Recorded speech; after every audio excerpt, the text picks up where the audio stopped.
Bom dia, boa tarde, boa noite, pessoal. Espero que todos estejam bem. Estou gravando esse vídeo sobre a natureza do orçamento público no Brasil, né? Há uma discussão a respeito desse assunto, né?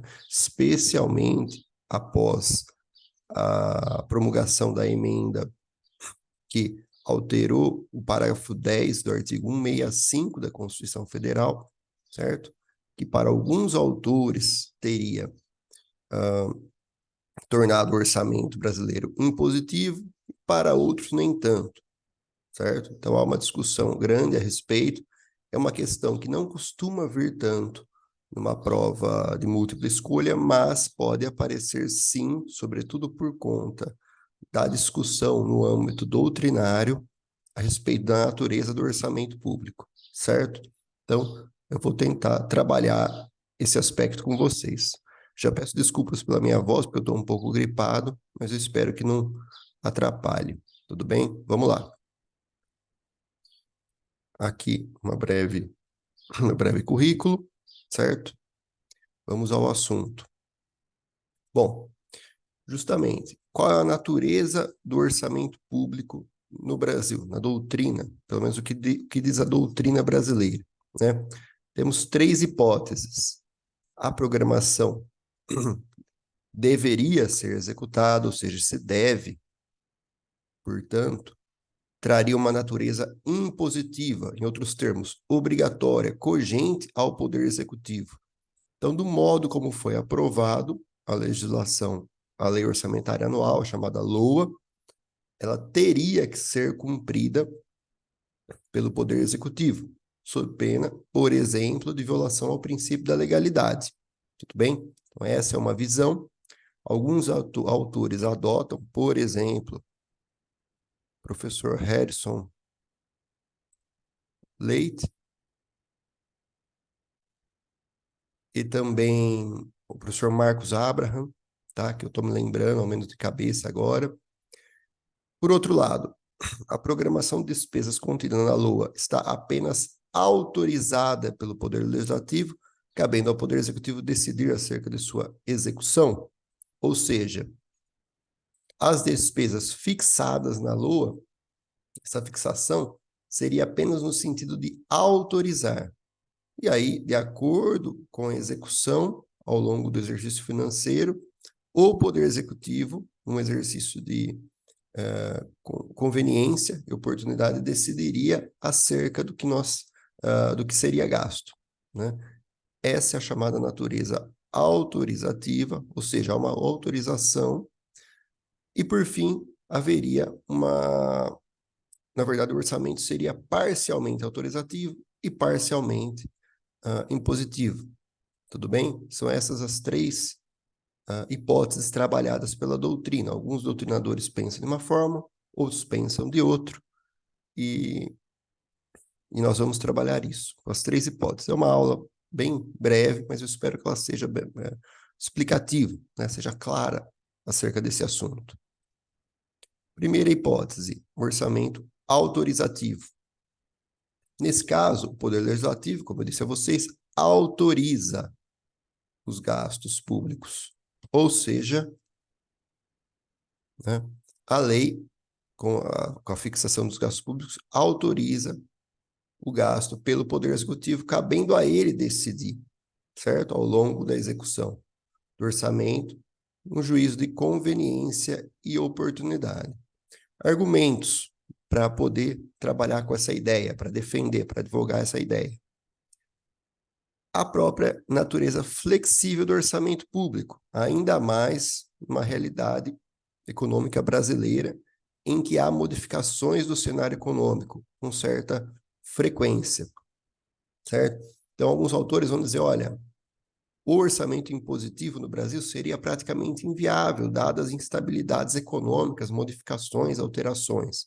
Portanto, pela própria natureza flexível do orçamento público, teríamos que ser, sim, né, um orçamento autorizativo, cabendo ao Poder Executivo melhor manejar os gastos públicos.